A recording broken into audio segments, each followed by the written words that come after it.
Hey guys, I hope you're doing well. I'm sure, like many of you guys, that you've all tried to do NoFap.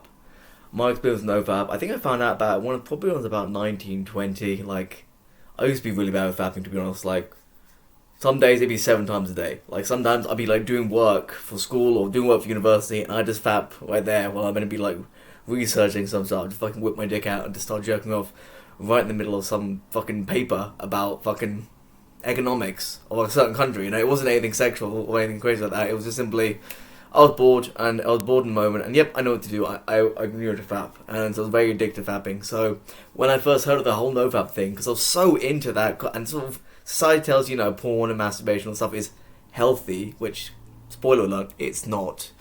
I was sort of like, oh wow, why would people not fap? That's crazy. These people are crazy and backwards, and I was just so young and so Jeffrey and so accustomed to this pleasure that I couldn't even conceive of the idea of like why people would even do this sort of thing.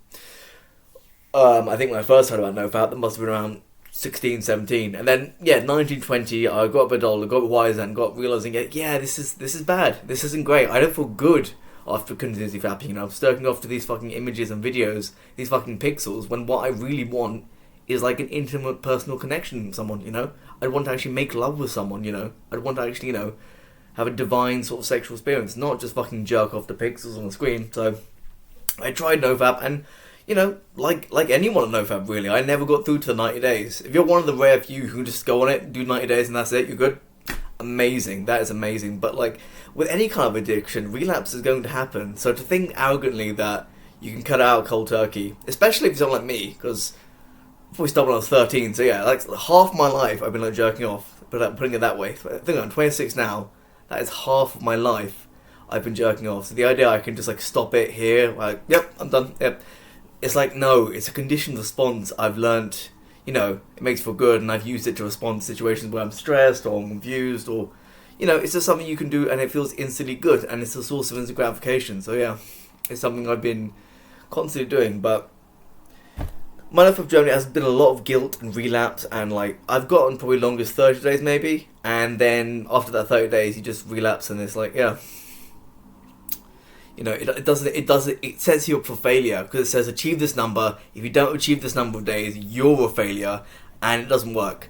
And I'm using something that I'm going to start using something now that Hams has tweaked on for me. And let's get it wrong here. I can probably go maybe 3-4 days without fapping, and then I'll fap again. But then even still now, there's so much like shame and anger. It's like, no, I should know better. I know how much better I feel when I'm on, seeing more attention. I'm feeling good about this stuff.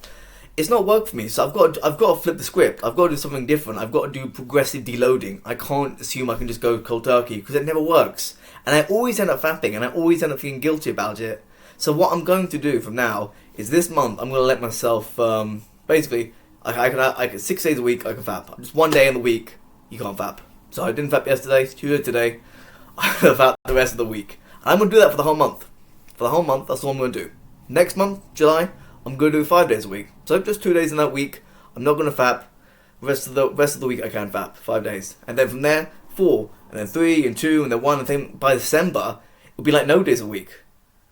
And if I can progressively deload it from there, I might go back, it might be like I might end up doing like 3 out of 4 weeks I do the 5 days NoFap, but then 1 I do extra or something like that. It might not be perfect, but I think that's a lot healthier way to like harm reduction and progressively deload it than something like complete abstinence. Certain things, complete abstinence has to work. For me, drugs, it has to be complete abstinence. I can't progressively deload from cannabis or any of that shit, because there's no control, there's no boundary, there's no metric or anywhere I could deload, or I could get out of doing that, or just taper it down. I have to cut out completely.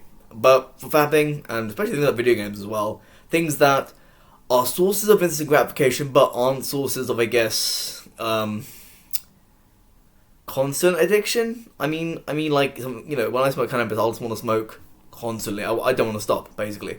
But when it's like video games or fapping, it's like, yes, it is a source of instant gratification, but it's not something that's gonna derail my whole life. It can eventually. It has the potentiality to, anything does, but it's not something that I just get stuck on and don't do anything else other than that, So yeah, I think progressive deloading, it sounds like a lot healthier way, and it's really weird because I've never actually given myself permission to fap. It's always been like something like, oh shit, I've done it, and now I'm gonna do it now. But I'm having this dialogue in my head where it's like, I don't want to fap, but I mean, I want to do it now. But I'm saying to myself, we're not gonna do it. We're just edging, and then I always end up. I never edge. Like fuck edging, fuck that shit, man. I never end up doing it, and I always end up just busting it out, and like yeah.